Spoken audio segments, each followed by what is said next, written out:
Entonces, bueno, ¿alguien tiene alguna duda? No, creo que ahorita todo bien. Ahorita todo bien, aquí, ¿vale? Entonces, muy bien, vamos a empezar la clase del día de hoy y va a ser en el mismo punto donde lo dejamos la vez pasada. En la encuesta ganó avasallantemente la opción de lo de la tablet, entonces creo que ya no vuelvo a hacerlo en el pizarrón. De hecho, creo que nadie votó por el pizarrón normalito. Entonces, bueno, voy a hacerlo ya en la parte, en esta virtual. Y nada más déjenme comparto pantalla. ¿Vale? Este, ahí está. Entonces, el día de hoy, ¿qué es lo que vamos a ver? Espero que nos dé tiempo. Hoy vamos a ver la parte de la unicidad del teorema que estábamos resolviendo aquella vez. Y vamos a ver la parte de vamos a ver cómo se comportan las rotaciones en R2, por lo menos hoy, y a ver qué podemos hacer con transformaciones lineales por ahí.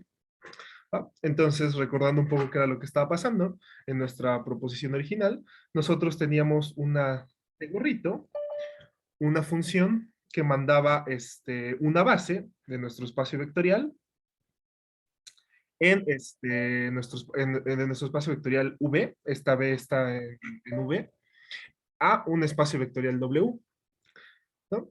Y nosotros estábamos afirmando que va a existir una transformación lineal, una T normalita, que va a mandar a que va a mandar a nuestro espacio vectorial B en nuestro espacio vectorial W, transformación lineal, ¿no? Y que cumplía la característica de que T restringida a nuestra base era igual a nuestra T gorrito, ¿no? Y aparte que esta T que nos podemos obtener es única. Era en lo que nos habíamos quedado, ¿no? Y habíamos probado la parte de la existencia. Y a diferencia de lo que normalmente pasa cuando uno demuestra existencia, ahora sí nos servía, ¿no? La demostración para encontrar la transformación, ¿no? Porque regularmente no funciona, ¿no? O sea, aquí como pequeño ejemplo podemos pensar en lo de la base en lo de el teorema, todo espacio vectorial tiene base, ¿no? O sea, es decir, para cualquier espacio vectorial existe una base. Sin embargo, si se checa la demostración que se hizo y todo eso, esa proposición realmente no nos sirve a la hora de encontrar una base, ¿no? Porque estamos hablando de tener que encontrar conjuntos minimales. Y a la hora de la hora, pues eso no es práctico en ningún momento, ¿no? Y de hecho, si uno quiere calcular las bases de un espacio vectorial con los que trabajamos siempre, R tal, R tal, Rn, el espacio vectorial de las funciones, etcétera, uno no se va a ir a utilizar la demostración de lo de espacio vectorial, ¿no? No le es útil. Sin embargo, aquí sí ya lo teníamos, ¿no? Porque para el caso finito, y les digo que para el caso general es nada más generalizar un poquito más por acá, lo que teníamos era que t de la suma desde i igual a 1 uy, hasta n de alfa i x i tenía que ser igual a la suma desde i igual a 1 hasta n de alfa i t gorrito de xy, ¿no? Siendo esto un vector x, cualquiera dentro de nuestro espacio vectorial B, y siendo esta, obviamente, la expresión que tiene, la expresión única que tiene con respecto a la base, ¿no? Entonces, con esto sí ya tenemos una fórmula como tal, y lo único que habría que probar con ella es la parte de de la unicidad, y aquí les voy a dejar un pequeño ejercicio, que es que busquen hacer la generalización de lo que estoy haciendo a hablar que nuestra base no es finita, ¿vale? Porque en un momento de la demostración yo dije, para intentar apurarnos para ver si podemos abarcar más temas, lo voy a hacer nada más para el apartado finito, pero intentar ahora, el día de hoy, generalizarlo sería regresarme al principio de la demostración y sería perder mucho tiempo. Entonces les digo, las ideas generales son las mismas, nada más hay que hacer por ahí un pequeño ajuste de las cosillas con las que estamos trabajando.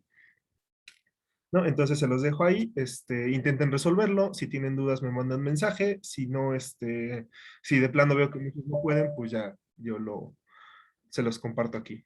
Y me parece que hay varias personas en la sala de espera. Vale, ya las acepté. Muy bien, entonces,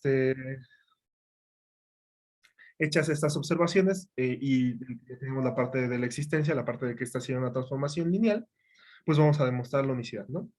Es decir, supongamos que tenemos, eh, no me acuerdo qué otra letra se ponía para lo de transformaciones lineales. Supongamos que tenemos, Adrius o LAY. sí, sí, cierto, L, gracias. Que tenemos L, de B en W, transformación lineal, tal que L restringida a B, a nuestra base beta, es igual a T gorrito, ¿no? Hay que demostrar, no solamente son iguales al restringirnos en el dominio, sino que en general L va a ser igual a la transformación que nosotros tuvimos, ¿vale? Y esto es mucho más sencillo de lo que parece. Alguien que diga, sí, ya lo vi, creo que nos podemos ir por ahí.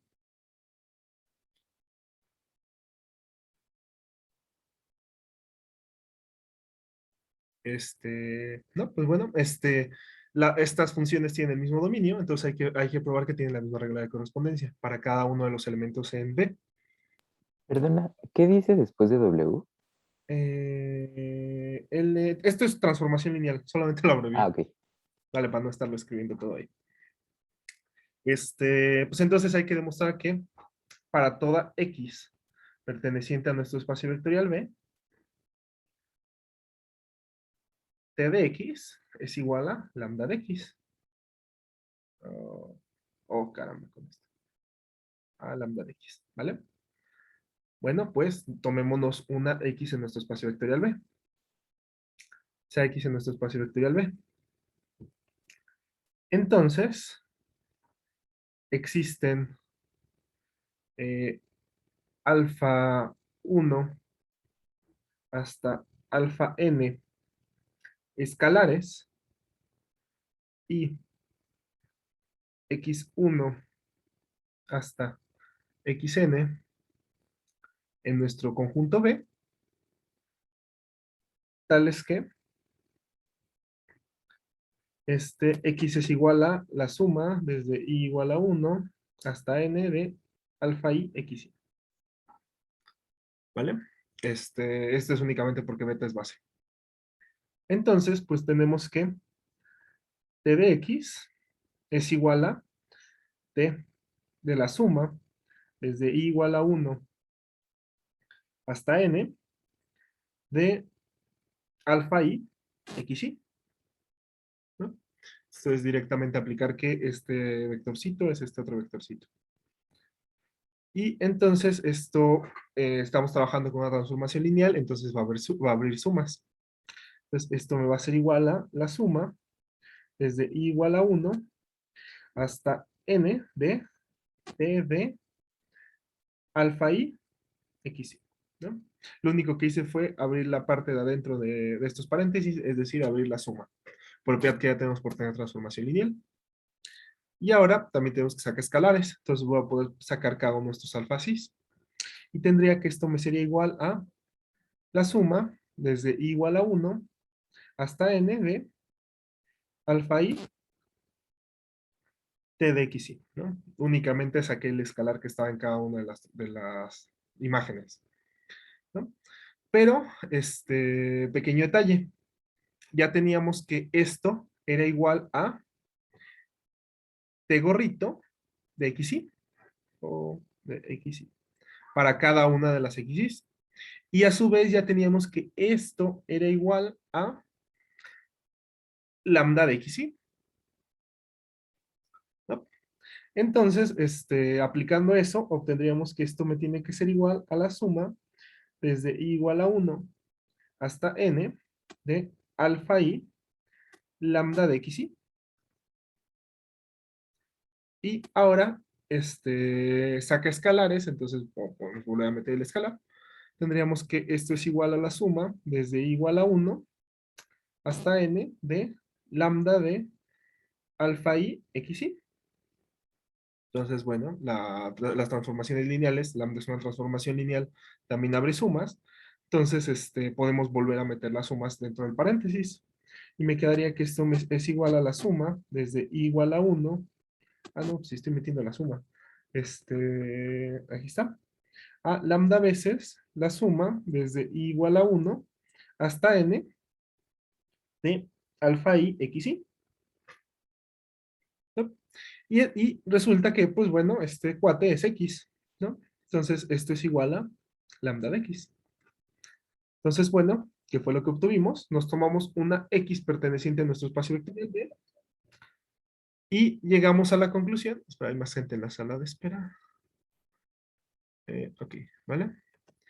Y llegamos a la conclusión de que t de x es igual a lambda de x. Entonces ya tenemos que para toda x perteneciente a B, t de x es igual a lambda de x. Entonces estamos obteniendo que t es igual a lambda. Y ya tendríamos la parte de la unicidad. ¿Vale? Si se dan cuenta en esta proposición, no ocupé que beta era un conjunto finito, sino que había una combinación, nada más ocupé que había una combinación lineal de elementos en beta, ¿no? Y entonces, bueno, para la parte de si lo quieren ya generalizar ustedes. Entonces, bueno, ¿vale? Le regreso a la página anterior. ¿Hay alguna duda con lo que se haya hecho hasta el momento en esta prueba? No, Ham, todo bien. ¿Todo bien? Ok, ¿vale? Creo que ya me puedo regresar para acá. Una pregunta. ¿Qué pasó? Esa T gorrito sería lo mismo que T restringido a beta, ¿no? Sí, sí, justamente. Vale, gracias. Vale, sí. Entonces, bueno, ya tenemos la parte el teorema de la extensión lineal, que es que si nosotros tenemos una función, que es que para nosotros poder definirnos una función una transformación entre un espacio vectorial y otro, sobre el mismo campo, lo único que tenemos que hacer es decir a dónde se están enviando los elementos de una base de nuestro espacio vectorial B. ¿Vale? Y de hecho, no solo eso, sino que ya tenemos más cosillas por ahí. Hay varias que me gustaría rescatar y ahorita no las comento porque yo creo que las voy a poner en su siguiente tarea. ¿No? Que es si realmente podemos nada más dar elementos en nuestra base y con eso obtener una transformación lineal, entonces podríamos obtener todos nuestros resultados a partir de la función restringida en nuestra base. ¿No? Entonces ahorita, a priori, podría parecer que para pedir, por ejemplo, que nuestra transformación sea un monomorfismo, que me parece que ya vieron ayer con Adri que era un monomorfismo y un epimorfismo, basta únicamente con demostrar que la función es inyectiva en la base, ¿no? Entonces, lo voy a poner acá, y esto sí sería un resultado que pueden obtener a partir de aquí, que sería que T es monomorfismo, si solamente si T es restringida a beta, es inyectiva. ¿Vale? Una implicación es inmediata, ¿no? La de T de monomorfismo implica que T restringida a beta es inyectiva. Y lo que habría que hacer es demostrar la otra propiedad, ¿no? O sea, el regreso. Hay más gente en la sala de espera, entonces déjenme los acepto. Ahí ya los acepté. Y por último, también parecería que es suficiente con que realmente nuestra base esté mandando a la base del otro conjunto, ¿no? Porque si no lo está haciendo, va a haber un elemento del otro, en la base de nuestro espacio vectorial W, que no es que no puede ser obtenido eh, por medio de la transformación, ¿no? Entonces, me explico. Lo que estoy afirmando es, a partir de esta demostración, podemos concluir que T es epimorfismo, sí, solamente sí, eh, T restringida beta, su imagen, la imagen de beta, eh, es base de W, ¿vale? Esto es lo otro que estoy asegurando que se puede obtener a partir de lo que ya hicimos, ¿no? Y yo les digo que yo voy a intentar que este ejercicio, porque lo veo bastante interesante, llegue a su tarea, quizás a su examen, y les digo que es muy inmediato. Entonces, bueno, una vez hecha esta pequeña aclaración, mmm, yo creo que ya podemos continuar, ¿vale? Y para continuar, vamos a pasarnos a que comparta pantalla, pero en la laptop. Aquí dejo de compartir. Y, ¿vale? Entonces, voy a compartir por acá.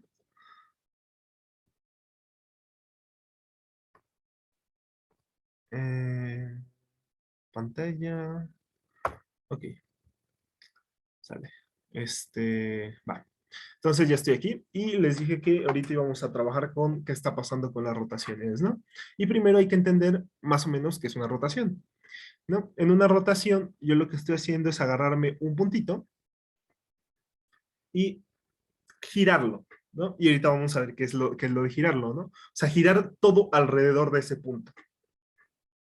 Entonces, bueno, aquí me agarré un puntito aleatorio en el plano cartesiano y lo que estoy queriendo decir con girarlo es que si nosotros tenemos un puntito A, nuestro puntito a la hora de nosotros aplicar la rotación, la imagen de A, el vector que se forma con tomarnos una cola en el puntito que estamos tomando como referencia y nuestro puntito, el ángulo que hay, en primera, no cambiamos el tamaño nuestra función resultante, y el ángulo que se forma entre ambos vectores, entre el vector que se forma por nuestro puntito, el puntito sobre el que estamos girando, el puntito que estamos transformando, y el puntito al que se está yendo nuestro puntito original, es un ángulo fijo. ¿Vale? Eso es lo que estoy queriendo decir con estamos girando ahí. Pero aquí hay un pequeño detalle importante que me gustaría que vieran, y es que si bien nosotros en nuestro espacio vectorial B podemos tener a nuestro punto origen y empezar a trabajar a partir de ahí, empezar a sumar y todo eso, pues realmente parece que cualquier puntito que nos tomemos en nuestro espacio vectorial nos debería servir también como un origen y empezar a sumar a partir de ese punto, ¿no? En un primer momento nos puede parecer eso. Y entonces me voy a mover un poquito por ahí, ¿no? Aquí en este espacio, ¿qué es lo que estoy diciendo? En lugar de que estemos trabajando en nuestro espacio vectorial normal, nosotros podemos agarrar un nuevo puntito como referencia y empezar a definirnos qué es lo que es sumar y qué es lo que es multiplicar por escalar en este espacio, en el espacio vectorial que tiene ahora como nuevo punto origen el puntito que nosotros nos elegimos, ¿vale? Y eso es tener un espacio vectorial desplazado, que ya se los había anticipado un poquito antes, ¿no? Entonces, creo que la regué un poquito aquí al pasarme directamente al Zoom, y esto me parece que lo voy a ver en las notitas, ¿vale? Entonces, dejo de compartir pantalla por aquí y vuelvo a compartir pantalla por acá, ¿vale? Y esto pues puede parecer un poquito hasta eso que inútil en R2, ¿no? O sea, ¿por qué me interesaría agarrarme un puntito que no es el puntito que ya tenía, que no es nuestro origen original, ¿no? Sin embargo, en R2 esto nos puede ayudar, en R3, por ejemplo, y en Rn en general, esto nos puede ayudar para generalizar eh, ver casi como espacios vectoriales a conjuntos que no son espacios vectoriales. 2 segundos a la página anterior. Poner la tabla en horizontal, es que se ve más chiquito. Ah, ok, honestamente ni lo había pensado. Pero vale, volvamos acá. Uy, y sí ya se ve que faltaba bastante espacio. ¿A qué parte querías que le regresara? Vi que alguien en el chat comentó que le regresara 2 páginas anteriores. Eh, a la que sigue, a esta. Ok, vale. Entonces, bueno, supongo que es para que lo intente resolver de mientras. ¿Vale? Entonces, bueno, como adelantaba, esto nos puede servir para estudiar objetos que a priori no son espacios vectoriales, como espacios vectoriales, ¿no? ¿De qué es de lo que estoy hablando? Por ejemplo, pensemos que estamos trabajando en R3.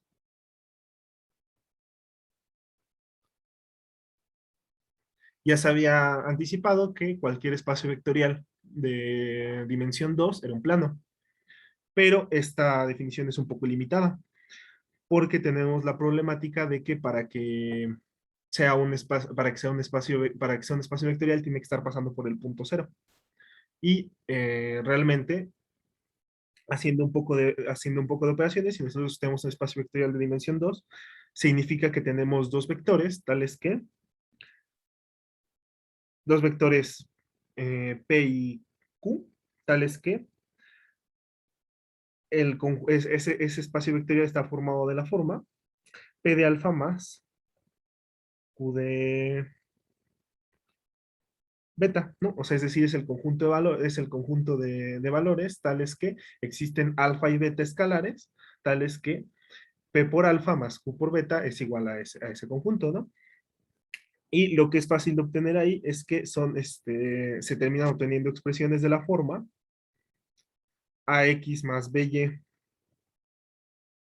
más CZ igual a cero, ¿no? La ecuación del plano con la que estuvieron trabajando en geometría analítica.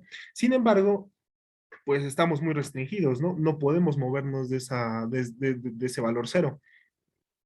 Nosotros necesitamos mantenernos en ese valor cero, ¿no? Si, por ejemplo, yo agarro y me tomo AX más BY más CZ igual a 5, ya no estoy obteniendo un espacio vectorial, ¿no? Porque el cero ya no está en el conjunto de valores X, Y, Z que cumplen esta característica.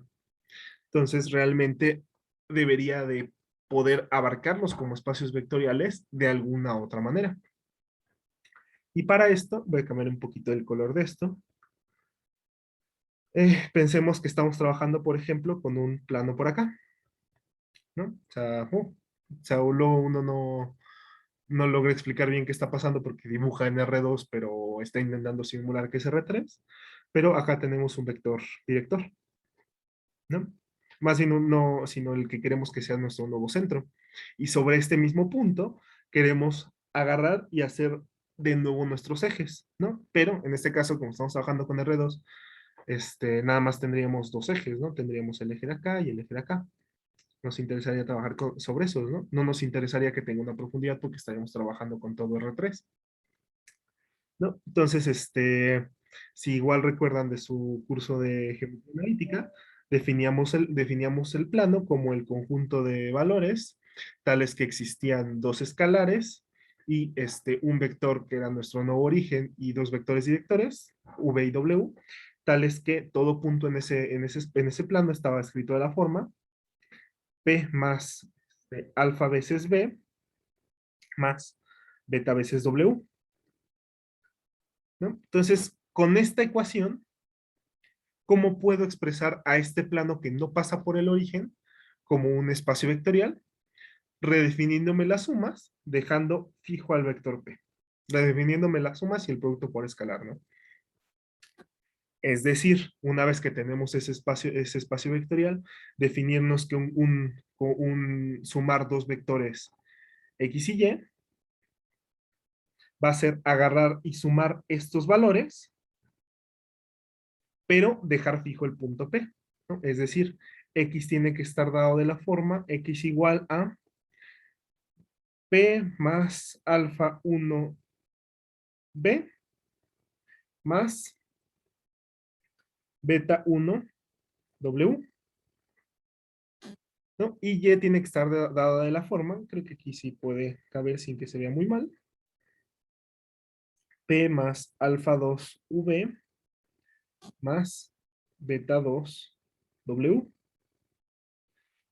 Y a la hora de sumarlos, al estar trabajando con X más Y, dejo fijo el punto P. Esto ya lo voy a poner en la siguiente diapositiva. O de que tengamos X. Voy a poner un más para que no se confunda con la suma usual que ya tenemos. X más Y igual a P más alfa 1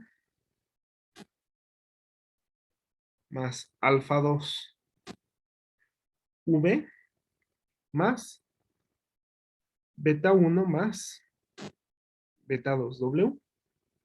Esta nueva forma de sumar vectores para estar trabajando como espacio vectorial a nuestro conjunto, sin que sea bajo la suma usual bajo la suma usual que ya teníamos, por el hecho de que estamos teniendo como nuestro punto de referencia a un punto que no es el origen, ¿vale? A nuestro punto P.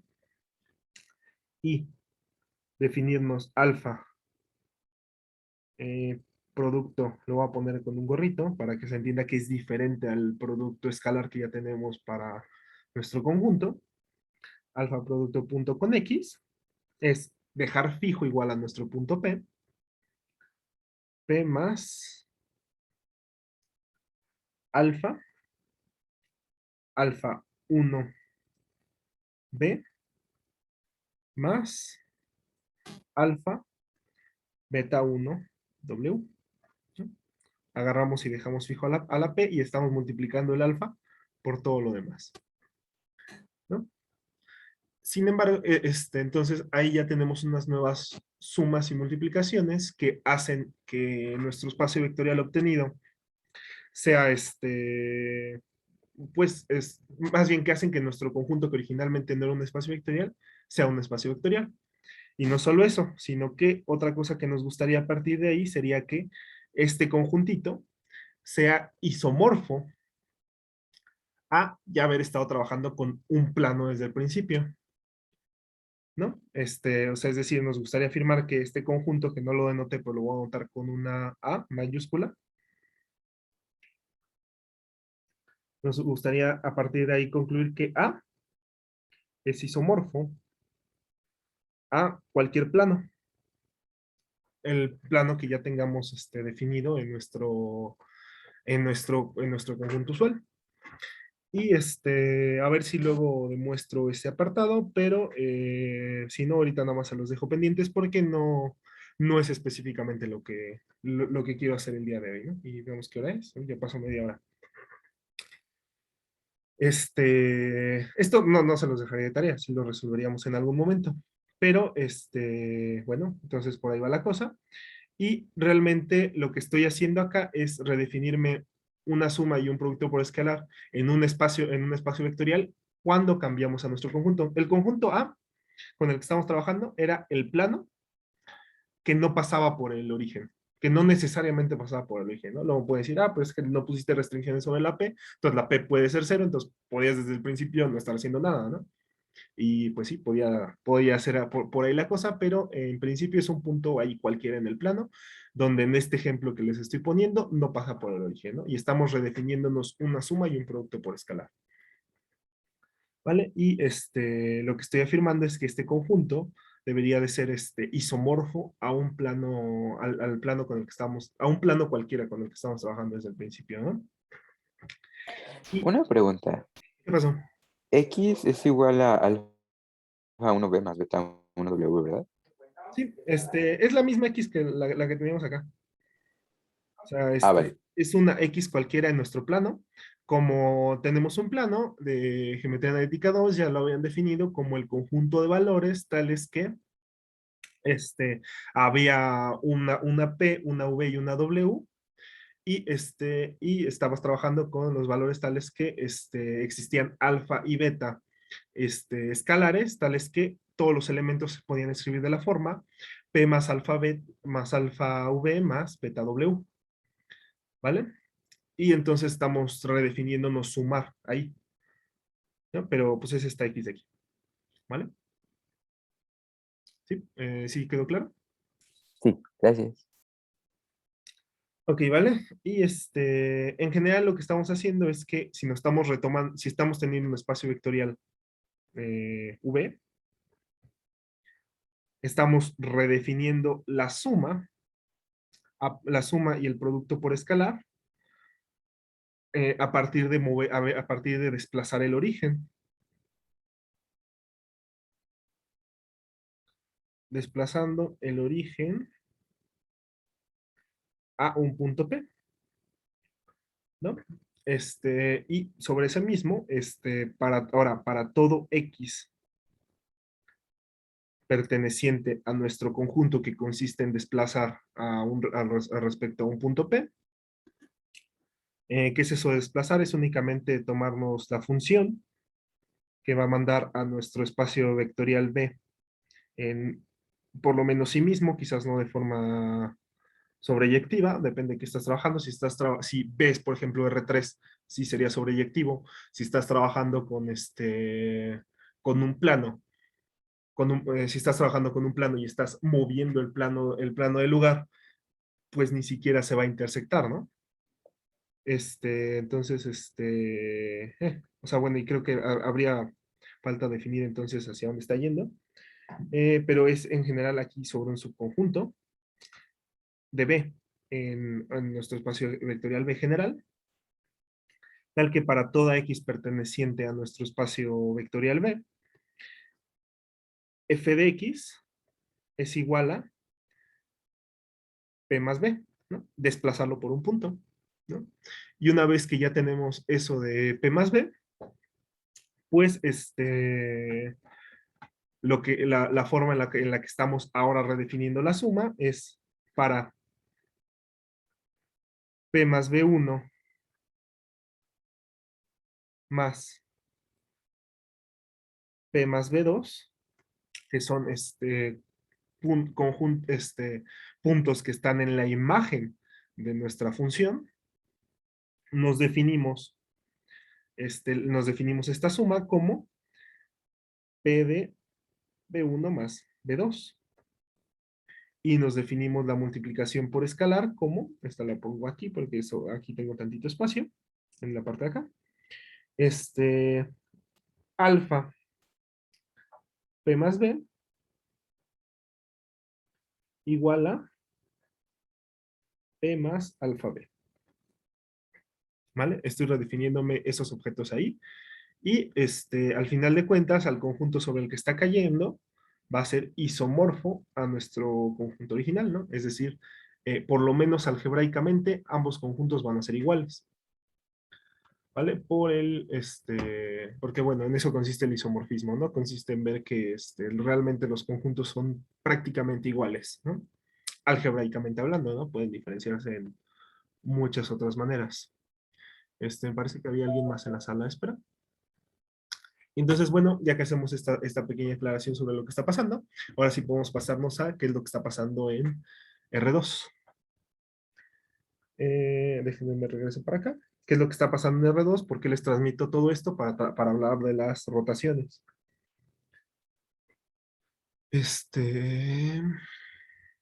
Vuelvo a compartir pantalla acá.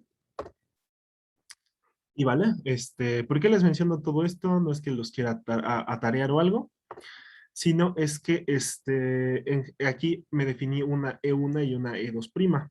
Esta E1 y E2' están dadas de la forma el vector 1,0 más nuestro puntito y el vector 0,1 más nuestro puntito la O', ¿no? Y obtenemos aquí estos dos vectores, ¿no?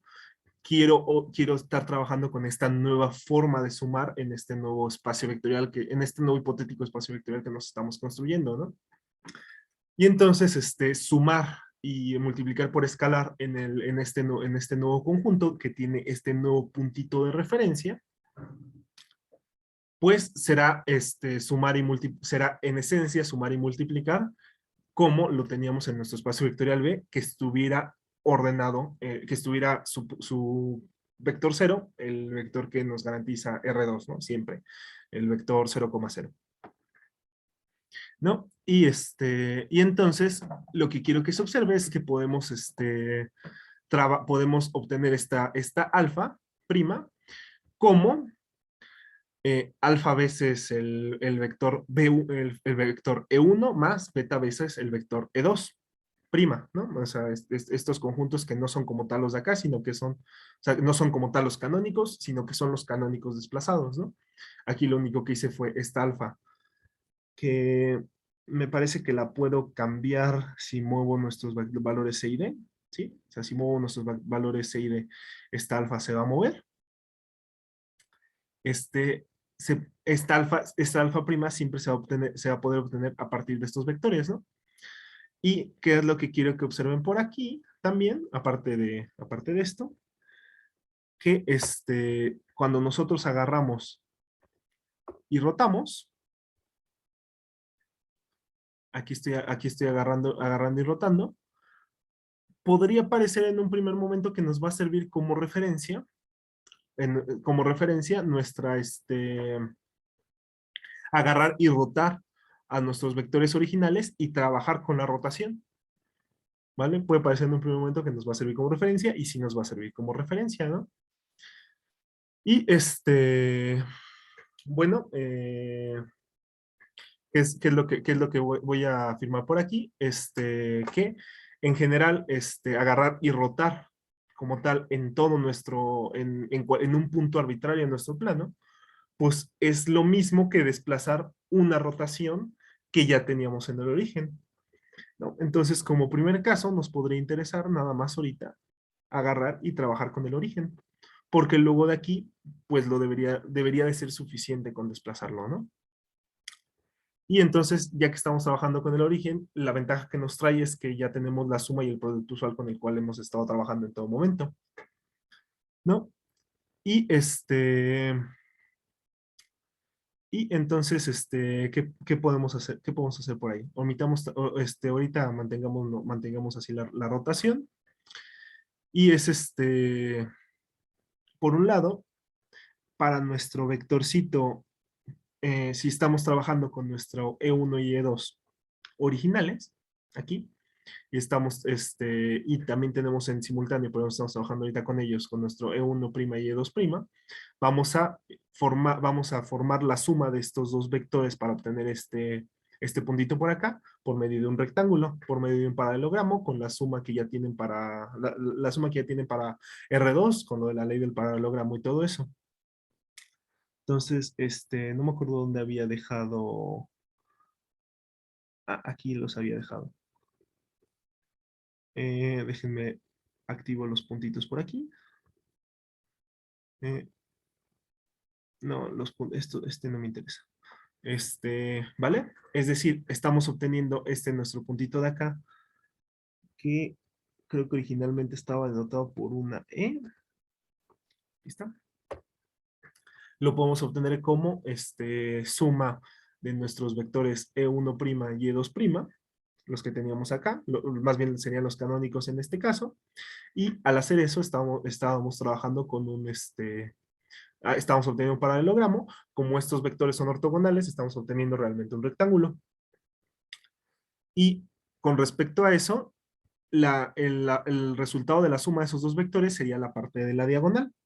Y entonces, ¿qué es lo que pasa? Si nosotros agarramos y rotamos un ángulo, el mismo ángulo que estamos rotando en nuestra transformación, los vectores, y obtenemos estos dos otros vectores que siguen siendo ortogonales. ¿Por qué siguen siendo ortogonales? Porque a cada uno de los vectores se le sumó un ángulo fijo, entonces deberían de mantenerse ortogonales ambos resultados, ¿no? A nosotros agarrar y sumar esos, como esos dos vectores son, los vectores resultantes siguen siendo ortogonales, debería de igualmente obtener un rectángulo, ¿no? Un rectángulo con las mismas medidas, ¿no? No sé si quede claro qué es lo que estoy haciendo aquí o si ya los hice un poco de bolas con todo esto. ¿Alguien tiene alguna duda? Porque yo también me escucho y digo, ay, siento que luego no me entiendo en lo que estoy explicando. Sí, nada más yo como tengo una como para aclarar si estoy entendiendo bien. ¿Ok? Entonces también en el momento está rotando el punto también, ¿no? O sea, no es que también rotamos el E, se rotó también al mismo tiempo que se rotó Sí, sí, sí, o canónico, sea, ¿no? estamos, al hablar de una rotación, estamos hablando de que dejamos un punto fijo y estamos rotando todo lo demás, ¿vale? Entonces, en este caso, estamos rotando también los vectores canónicos. Y a lo que yo quiero llegar es a que nos va a servir trabajar con los vectores canónicos rotados para definirnos toda la rotación en general. ¿Vale? Y para esto me estoy tomando un puntito arbitrario, es el puntito E. Ese lo estoy rotando a la par que estoy rotando los vectores canónicos y quiero ver cuál es la relación que guarda la transformación del puntito E, nuestra A', que es el vector E rotado, con la rotación de los vectores canónicos.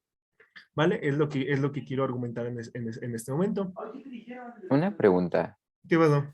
Es, es básicamente pues, lo que dijimos al inicio de la clase, ¿no? De que bueno, T restringido a la base.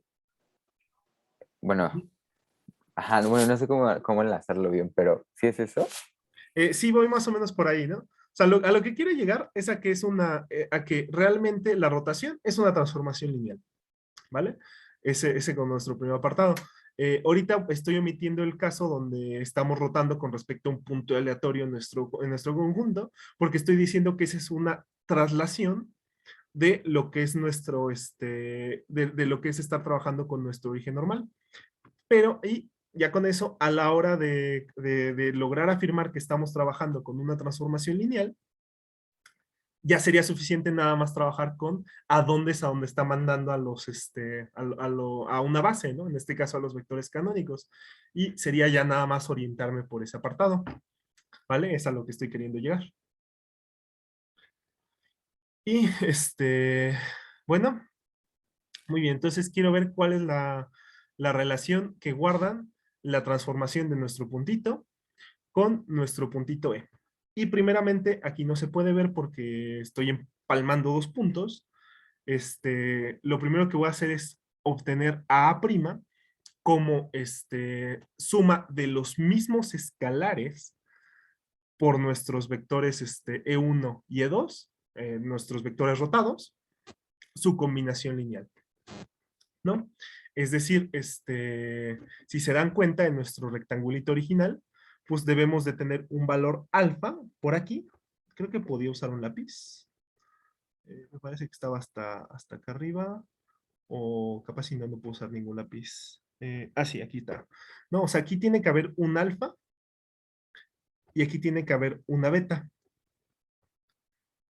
Y lo que estoy haciendo en un primer momento en la rotación es expandir alfa veces el vector rotado de nuestro primer vector canónico y expandir beta veces nuestro vector de acá, sumarlos y obtener aquí un puntito, voy a ponerle E', ¿no? Que quiere decir que es que querría decir que es el rotado, pero no me estoy yendo por ahí, ¿no? Sino que este puntito E' lo definí de esta manera, ¿no? Alfa veces este vector más beta veces este otro vector, ¿no? Y bueno, primeramente, aquí lo que quiero que observen es que si nos tomamos los valores absolutos, estamos trabajando con los lados de un rectángulo, ¿no? Con cuánto miden los lados de un rectángulo y de otro. ¿No? ¿Por qué? Porque los vectores E1' y E2' siguen siendo ortogonales, ¿no? Al rotar todo nuestro plano y al rotar en específico los vectores E1' y E2', nosotros estamos, nosotros seguimos trabajando con un rectángulo, ¿no? Entonces, bueno, ya que queda una pequeña aclaración sobre eso, quiero ver primeramente que nuestro puntito E'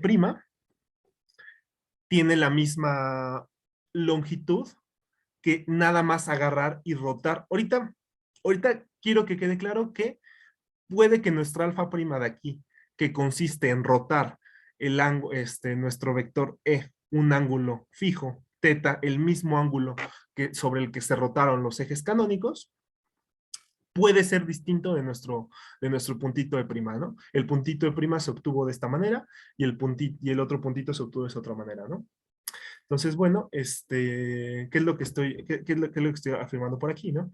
Primero, qué es lo que tendremos que tener, ¿no? Para tener que dos vectores son iguales, otra forma de tenerlo en R2 es ver que sus normas son iguales y que el ángulo que forman con respecto al eje X es el mismo, ¿no? Eso se le conocía como, no me acuerdo cómo cómo se le conocía, pero, eh, ay, es que era eso era con coordenadas polares, ¿no? Sí, o sea, es decir, todo punto en R2 está dado de la forma ρ siendo un ángulo, y teta siendo el ángulo con el que se encuentra respecto al eje X. ¿Vale? Entonces, yo me estoy yendo ahorita por ahí y para afirmar que el puntito E' y el puntito A' son iguales, voy a ver que tienen la misma norma y que tienen el mismo ángulo con respecto al eje X. ¿Vale? Entonces, ya hecha la aclaración sobre eso, de las coordenadas polares, vamos a movernos por ahí. Y lo primero es que el vector alfa prima, como nada más estamos hablando de una rotación, va a tener la misma longitud que el vector E, ¿no? Esto es una isometría, isometría es que mantiene las normas, como nuestro primer punto. Y por otro lado, si nosotros hacemos eso, de agarrar y alfa veces sumar el vector E1', que es el vector canónico rotado, con E2, con beta veces E2', que es nuestro vector canónico, que es nuestro segundo vector canónico, que es nuestro segundo vector canónico, y obtener obtenemos un rectángulo de mismas dimensiones que nuestro trabajo original, ¿no? Que cuando estábamos trabajando con los vectores sin rotarse. Y entonces, realmente estos dos rectángulos, nuestro rectangulito de acá y nuestro rectangulito de acá, son congruentes. Es decir, cada uno de sus lados vale lo mismo. Y como estamos trabajando con la diagonal de dos rectángulos congruentes, pues esta tiene que ser la misma, ¿no? Entonces, de esa manera obtenemos que por lo menos la longitud, la norma de nuestro vector E' tiene que coincidir con la norma de nuestro vector A', porque en uno se estaba rotando y en el otro estamos teniendo la diagonal de un rectángulo que tiene los mismos lados que cuando estábamos trabajando con nuestra base canónica. Entonces, con eso obtenemos que al menos la ρ es la misma. Y ahora, ¿qué ángulo tiene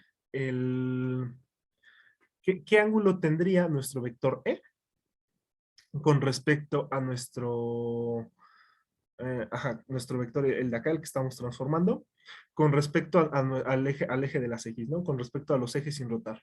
Bueno, pues tendría la diagonal del triángulo, del rectángulo que se forma, ¿no? ¿Qué medida de ángulo tendría el vector A', con respecto a los vectores canónicos, con respecto a los vectores canónicos de acá, con respecto a estos nuevos vectores canónicos? Bueno, pues tendría igual el ángulo que se formaría de la diagonal del rectángulo, que como ambos rectángulos son congruentes, entonces ambas diagonales tienen, que como ambos rectángulos son congruentes, ambos ángulos que forman las diagonales deberían de ser iguales, ¿no? Entonces ahí estoy obteniendo que este angulito de acá tendría que ser el mismo que este angulito de acá.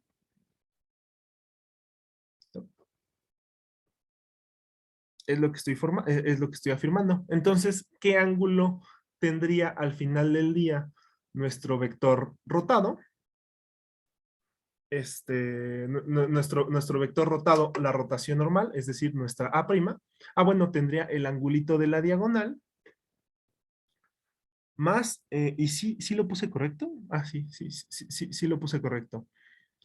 No, bueno, sería el vector, el ángulo que forma, el ángulo que tiene el vector E con respecto a nuestro eje original, más el ángulo teta sobre el que se está desplazando, ¿no? O sea, y entonces, si denoto como mi ángulo alfa, el ángulo que tendría nuestra A' sería